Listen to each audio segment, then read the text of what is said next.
You know what's wild? Right at this very moment, there's a storm brewing inside the British royal family that nobody saw coming. And I'm not talking about some minor disagreement over tea or who gets to wear which tiara. This is serious stuff, the kind of drama that could actually change how the monarchy works forever. So here's what happened. Princess Anne, who's basically been the quiet backbone of the royal family for decades, just made a move that left everyone inside those palace walls absolutely stunned. She blocked Queen Camilla from being part of the planning meetings for Prince William's future coronation. Yeah, you heard that right, completely shut her out. And the way she did it? Ice cold, calculated, surgical precision.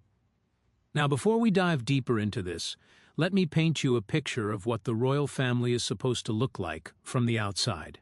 Everything's meant to be smooth, right? All tradition and ceremony, everyone playing their part, everyone knowing their place. The transition of power should be this elegant dance where everyone moves in perfect harmony. But that's not what's happening behind those closed doors, not even close. Instead, what we're seeing is something much more human, much messier. There are battle lines being drawn, loyalties being tested, and decisions being made in secret that are tearing at the very fabric of this ancient institution. And at the center of it all is this one woman who decided enough was enough. Princess Anne has always been different from the rest of them. She doesn't chase attention. She doesn't do photo ops for the sake of headlines. She just shows up, does her duty, and goes home. Year after year, decade after decade, she's been the most reliable member of that entire family. So when someone like that makes a power move, you better believe people pay attention. What makes this whole situation even crazier is how quietly it all went down. There was no big announcement, no dramatic confrontation in front of everyone. Anne just used her authority to make sure certain invitations never got sent. She made sure certain documents never crossed Camilla's desk. Planning meetings for the future coronation? They were happening all right. Camilla just wasn't invited to any of them. Not a single one. And here's the thing that really gets me. This wasn't some accidental oversight. Palace insiders confirmed that for weeks, all these confidential briefings and high-level strategy sessions were taking place, and Camilla's name didn't appear anywhere. It was like she'd been erased from the conversation entirely. William's closest advisors were moving forward with everything, clearly following Anne's lead, and they did it so smoothly that it took a while before anyone even noticed what was happening. Want to know how Camilla found out? She didn't get a phone call. Nobody sat her down for a serious conversation. She discovered it by accident. Members of her own staff started asking questions about why she wasn't included on important memos, documents that should have automatically come to her. That's when it hit her. This wasn't a mistake. This was intentional. Try to imagine what that must have felt like. You've spent years working your way into this family, dealing with all the public criticism, all the baggage from the past. You finally think you've made it, that you've earned your place at the table. And then one day you wake up and realize you've been quietly pushed aside, and nobody even had the decency to tell you to your face. The emotional fallout was immediate. People inside Clarence House said Camilla felt completely betrayed, and not just by Anne, but by the entire system she thought had finally accepted her. But here's the really interesting part. True to royal form, she didn't say anything publicly. No complaints, no press statements, nothing. Just silence. But inside those walls, the message couldn't have been clearer. A line had been drawn, and Camilla was standing on the wrong side of it. Now, some people close to the situation say Anne was just being protective of William, that she was trying to shield him from unnecessary conflict and drama during such an important transition. But others think there's something much deeper going on here. This isn't just about protecting William, it's about power. It's about legacy. It's about who gets to shape what the monarchy looks like for the next generation. Think about what this really means. Without saying a single word out loud, without making any public scene, Princess Anne basically told the Queen Consort that her voice doesn't matter anymore, that her role isn't essential, maybe isn't even wanted. That's a brutal message to send, especially in a world where everything is supposed to be handled with such careful diplomacy. The speculation after this news quietly spread was absolutely wild. Was this Anne pushing back against Camilla's growing public presence? Had Camilla been overstepping in ways that finally pushed Anne too far? Was there tension building for years that finally exploded? Let me tell you something about Princess Anne that you need to understand if any of this is going to make sense. Inside royal circles, she's viewed as the person who holds everything together. She's disciplined in ways most people can't even imagine.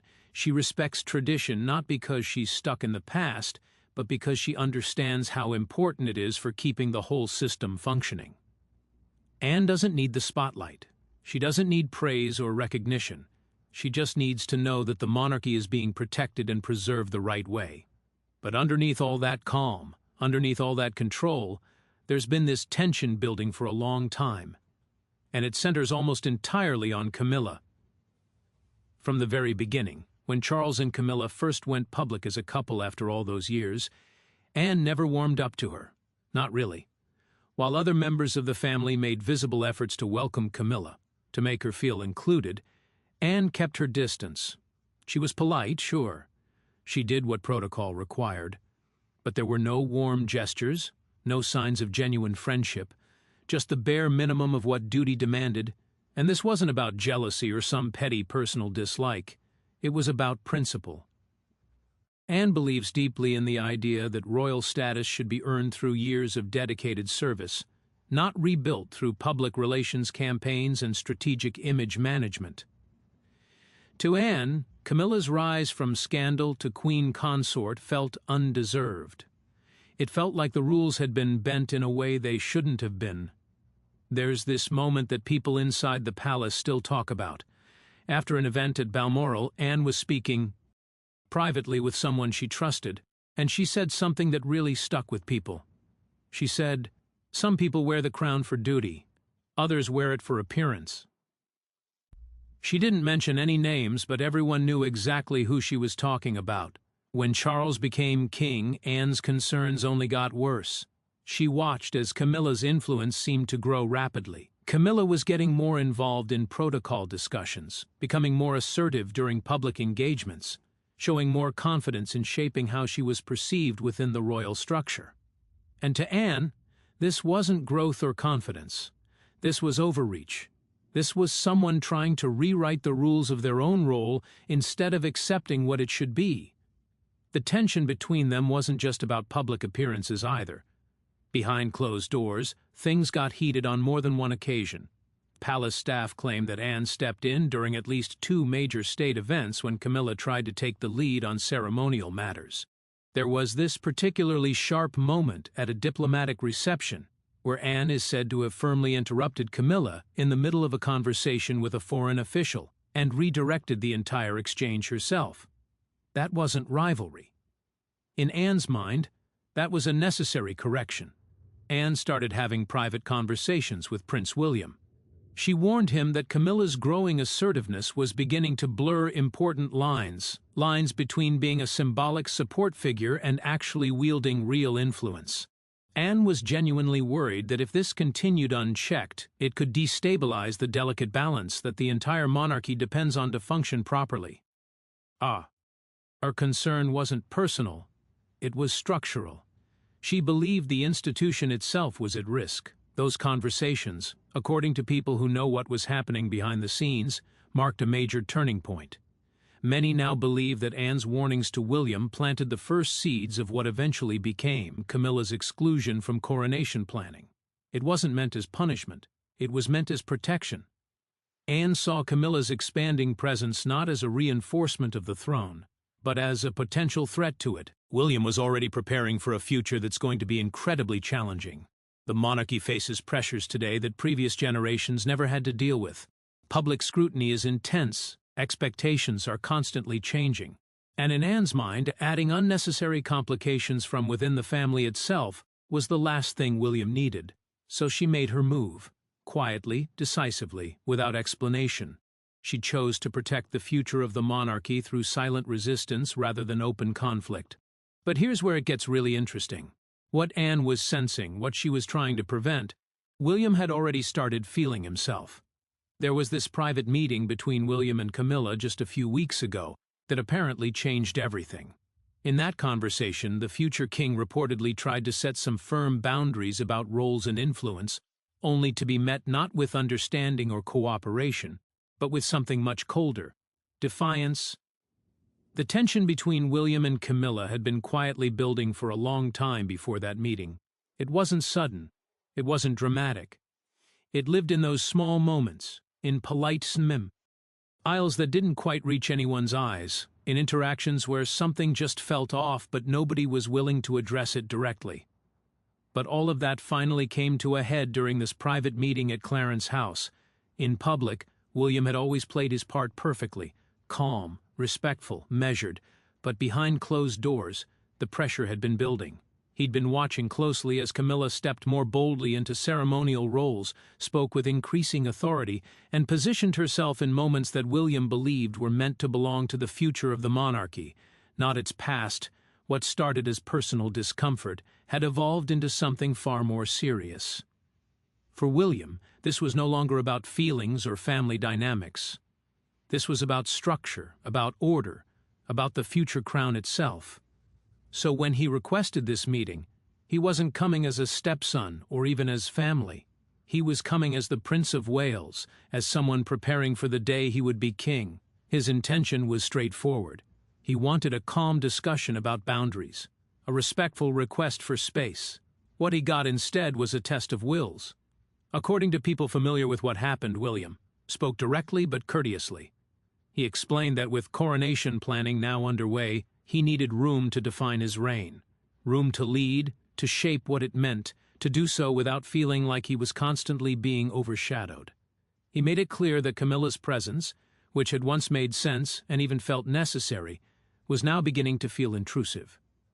He asked her to step back from key planning meetings, especially those involving the symbolic and ceremonial decisions that would define his future as king. There were no accusations, no raised voices, no attempt to embarrass or humiliate her. It was just a request, delivered with restraint and respect. But Camilla didn't take it well. She reportedly smiled, but the smile had an edge to it. With a tone that mixed amusement and dismissal, she replied something like, "It's all symbolic tradition, darling, nothing more." To William, those words weren't just a casual remark. They were a refusal to recognize the weight he was carrying, a denial that the moment had shifted, that things had changed, that this no longer belonged to her generation. And that's when something in him snapped. Breaking from his usual restraint, William responded sharply with a sentence that people inside the palace say still echoes through those corridors. "This is not your crown to shape." The words fell hard and final. There was no shouting afterward, no dramatic back and forth, just silence. A heavy, uncomfortable pause. Then William stood up and left. He didn't wait for her response. His decision had already been made. The very next day he met privately with Princess Anne. The timing wasn't coincidental. The conversation with Camilla had clarified everything for him. This was no longer about personal discomfort or family politics. This was about authority, about public perception, about the long-term legacy of the entire monarchy. Anne agreed with him without hesitation. Together, they made the decision. Camilla would be excluded from all further coronation planning. But they didn't tell her right away. The move was calculated, quiet, surgical. Meeting agendas were subtly changed, guest lists were adjusted. Correspondence was rerouted. Planning sessions continued moving forward, and Camilla's name simply wasn't attached to any of it. The palace, governed by unspoken rules and silent signals, adapted quickly and efficiently. It wasn't a rebellion. It was a realignment. William had drawn the line. Anne had reinforced it. And the institution itself fell in step. But Camilla wasn't prepared to be pushed aside so easily. When she finally discovered what had happened, her reaction was explosive. Sources say she erupted in anger, shouting, "I am queen," inside Clarence House. But beneath that fury wasn't just wounded pride, it was fear. Fear of losing influence. Fear of being erased. The truth hadn't come through official channels or formal notification. It surfaced accidentally. A small update on a staff calendar. A brief note about a coronation planning meeting at Kensington Palace.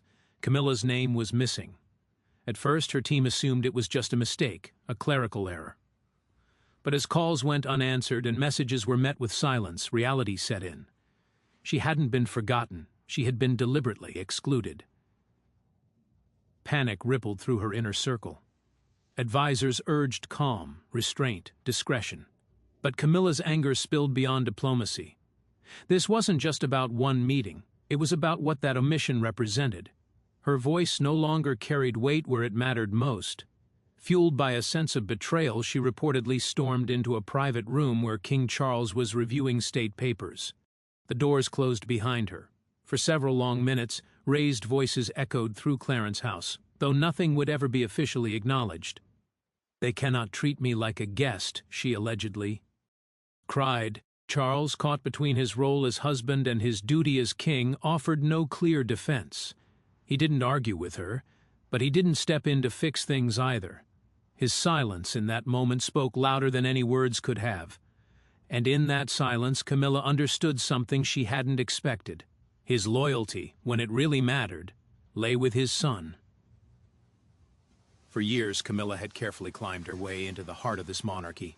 She'd reshaped her image with patience, with charm, with strategy, but now the same institution that once protected her had shifted its stance, and she was standing outside the circle looking in. Still, retreat wasn't in her nature. Behind the scenes, she mobilized her team. The tone shifted from quiet management to open strategy. Ideas started floating around. Exclusive interviews, carefully timed public appearances, discreet leaks to friendly journalists. All designed to remind the public of her presence, her importance, her role. The goal wasn't to expose the fracture publicly, but to regain control within it, to claw back some of the influence that had slipped away. Yet even as she fought to reclaim her position, the truth was impossible to ignore. William's coronation plans were moving forward without her. Alliances were solidifying. Decisions were being made. The narrative, once carefully crafted to include her, was being rewritten, and she wasn't holding the pen anymore. The blow wasn't just emotional, it was strategic. In royal power struggles, visibility is everything, and for the first time since becoming queen beside Charles, Camilla was watching herself fade from view. But here's where the story takes another turn. Because, while Camilla struggled to hold her ground, someone else had quietly taken her place. Catherine, Princess of Wales, stepped forward without drama, without resistance, without making a scene. By William's side, she offered something that had been missing: stability, clarity, and a vision deeply rooted in public trust. Where Camilla fought to remain seen, Catherine simply embodied the future. Calm, assured, undeniably aligned with the crown that was yet to come. And in that quiet shift, the balance of power was sealed. As whispers about Camilla being shut out grew louder behind palace doors, Catherine's presence was quietly taking control. She didn't ask for space. She didn't demand recognition. She didn't need to. She stepped into her role naturally, carrying a calm authority that spoke for itself. While others pushed and fought for influence, Catherine let hers build slowly, earned through poise, through thoughtfulness, through absolute focus. Senior palace staff later said her role in William's early coronation meetings wasn't just symbolic or for show, it was essential. From the very beginning, Catherine helped shape not just the logistics, but the mood and meaning of the ceremony itself. She wasn't interested in repeating tradition just because that's how it had always been done. She wanted the coronation to feel alive, to connect, to resonate, to actually matter to a new generation that would be watching closely. It was Catherine who suggested that young people should have a visible role in the procession, giving the future a literal place in the moment. It was Catherine who proposed honoring Queen Elizabeth in a way that respected history while gently pointing forward. Blending legacy with purpose. And it was Catherine's manner, quiet, steady, impossible to shake, that won over every advisor in the room. Where Camilla's actions had become more noticeable and more openly questioned, Catherine moved with such ease that she met virtually no resistance at all. Her influence wasn't announced. It didn't need to be. You could just feel it, Palace staff described her as thoughtful, intentional, perfectly aligned with William. The two of them didn't operate through rank or command. They worked as equals. Where William brought strength, Catherine brought balance. Together they were shaping the coronation in ways few inside the palace had expected. There were no headlines marking Catherine's rise, no grand reveal, just a steady presence that grew impossible to ignore. The palace never formally declared her importance because it didn't have to. The country already sensed it. After years of scandals, tension, and public fatigue with royal drama, people found comfort in Catherine's quiet ascent. She felt grounding, polished yet relatable, beautiful without arrogance, elegant without pushing herself forward, and polling numbers quietly backed up what advisors had been feeling all along. The public wasn't responding to titles or bloodlines anymore. They were responding to something rarer: authenticity. In that authenticity, Catherine was becoming what Camilla never fully managed to be: a symbol of trust. What made it even more striking was that Catherine never tried to replace anyone. She didn't compete with Camilla. She simply embodied what the monarchy was moving toward, and in some ways, what it once was, behind palace gates, as power shifted in subtle but unmistakable ways. One truth became clear to everyone watching closely. The future queen wasn't waiting for a crown. She was already behaving like one. But just as William and Catherine's vision began to settle into place, something happened that threatened to undo everything the palace had tried to quietly manage. In a secluded corner of Windsor, King Charles called Princess Anne in for a private conversation. Sources later described it as tense, restrained, deeply personal. What was said there, and what Anne refused to do, could alter the course of the royal family itself. The meeting began politely enough, but the weight beneath it was heavy. Charles, under growing pressure from Camilla, was trying to regain control. He wanted Anne to reverse her decision, to undo the quiet but decisive move that had kept Camilla out of William's coronation planning. To Camilla, this exclusion was a humiliation she couldn't forgive. To Charles, it felt like a crack in the fragile unity he'd spent years trying to rebuild. But Anne hadn't come to Windsor to retreat. She came as she always had, not to protect feelings, but to protect the crown. Charles argued not as a king but as a husband. He spoke of loyalty, of redemption, of a woman who had endured harsh judgment and believed she had finally earned her place. "She is my wife," he reportedly said, his voice heavy with emotion. It wasn't just a declaration, it was a plea. Anne never raised her voice. She didn't have to. Her reply was firm, calm, and final. "He is our future." Those 4 words carried more weight than anything else that could have been said. King Charles sat there quietly, the weight of time pressing down on him. Age had made him more aware of what lay ahead, and in that moment, the future felt narrow and unforgiving. He hadn't just failed to change Anne's mind. He'd been forced to confront a far harsher reality. His influence was no longer what it once was. The reach of his authority, once unquestioned, now had limits he could no longer ignore. Camilla had once been his refuge, the steady presence he leaned on through years of public scrutiny and private struggle. But now, instead of uniting the family, she had become the very fault line running through it. The room fell into an uneasy silence, thick and uncomfortable, as the conversation stalled and then died altogether. By then, Charles must have known the outcome. This was not a battle he could win. Anne didn't stand there as a concerned sister or a comforting ally. She stood firm, like a guard at the gate, steady, resolute, unmoved. There was no hesitation in her posture, no apology in her eyes. When the moment passed, she simply stood up, gave a brief nod, and walked away. No closing remarks, no effort to soften the blow, no attempt at reconciliation. That was it. There would be no joint appearance, no carefully staged smiles, no public display of unity to reassure the world. The meeting ended, and with it, the illusion that harmony still existed behind palace walls. What followed wasn't peace, but a quiet storm. One that wouldn't explode across headlines, but would unfold slowly through calculated moves and silent resistance within the institution itself. Anne had drawn her line. William had made his decision. And Charles, despite wearing the crown, was beginning to understand a painful truth about power in the monarchy. It's not something you own forever. It's borrowed through tradition, protected by family loyalty, and reshaped by those willing to defend what they believe the crown should stand for, no matter the personal cost.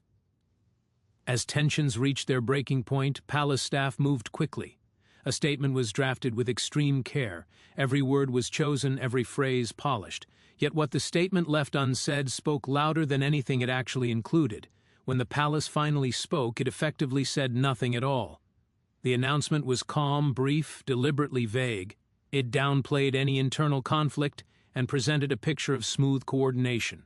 Released quietly through official royal channels, it referred to ongoing cooperation between senior royals in support of the Prince of Wales. No names were mentioned, no details were offered. And most striking of all, Queen Camilla was not referenced in any way. That omission became the story. Royal commentators and media analysts immediately zeroed in on the wording. The repeated emphasis on support for the Prince of Wales dominated the headlines. In royal language, silence can be as powerful as any declaration, and Camilla's absence from that statement was impossible to ignore. To those watching closely, it felt like confirmation. The Queen Consort had been pushed aside, and the institution had no intention of explaining why. Inside the palace, calm was only a performance. The real atmosphere was tense and frantic. Internal memos circulated with urgent instructions: stay on message, avoid speculation, do not engage with the press. Staff were told to deny knowledge of any planning meetings and, most tellingly, to avoid saying Camilla's name in any coronation-related discussion. It was a full-scale containment effort designed to control the narrative, limit damage, and preserve the appearance of unity. But appearances only hold when cracks remain hidden. This time they hadn't. Camilla's team, caught off guard once again, reportedly felt deeply betrayed. She hadn't just been excluded from the process, she was being erased from it. People close to her circle described an atmosphere thick with quiet anger and whispered talk of fighting back. Some urged her to speak out, to defend herself publicly. Others advised patience, silence, dignity, hoping that time would somehow restore her public role. But for Camilla, the harm had already been done. She hadn't merely been sidelined, she had been made invisible. And in a monarchy where perception is power, invisibility isn't just an insult, it's exile. Questions swirled through royal circles. Had King Charles personally approved every line of that statement, or was this a quiet sign of Prince William pushing his authority more firmly from the shadows? Or had Princess Anne's influence grown so strong that even the crown's official language now carried her unmistakable strength and determination? Behind every carefully chosen word and every detail left out, the truth was loud and impossible to ignore. The monarchy was fighting itself, and the world could see the cracks forming behind its perfect image. No matter how hard the palace tried to cover them up, someone inside let the truth slip, and it centered on a letter that was never meant to be seen. In a stunning turn of events, a private letter written by Princess Anne surfaced. It had been meant for only one person, her brother. It was never intended for the public, but what it revealed cut straight to the heart of what the royal family claims to stand for. Weeks before Camilla was quietly pushed aside from William's coronation planning, Anne had sat down and written to Charles. This alone was unusual. Even more striking was the emotion behind it. Though written in her usual formal and disciplined style, the letter exposed something deeply personal and unsettling. The monarchy, in Anne's eyes, was slowly losing its way. She wrote about the heavy burden of tradition, not just on those who carry it now, but on the future it's meant to protect. Her words weren't fueled by jealousy or rivalry. They came from genuine worry. She warned that without limits and discipline, the monarchy could turn into what she chillingly described as a pageant of contradiction, a place where appearances mattered more than purpose. Anne never mentioned Camilla by name, but the meaning was crystal clear. She spoke about the danger of public perception and how trust begins to fade when personal relationships start to outweigh national responsibility. Her message was firm and unapologetic. She described William as the last strong pillar combining tradition with vision. a powerful statement that showed not only her confidence in him, but her belief that the future of the crown now rested entirely on his judgment. She urged Charles to step back, not as a brother speaking to a king, but as someone sworn to protect the monarchy itself. Letting go, she argued, might be painful, but it was absolutely necessary for survival. So here we are. The British royal family, an institution that survived for, verity,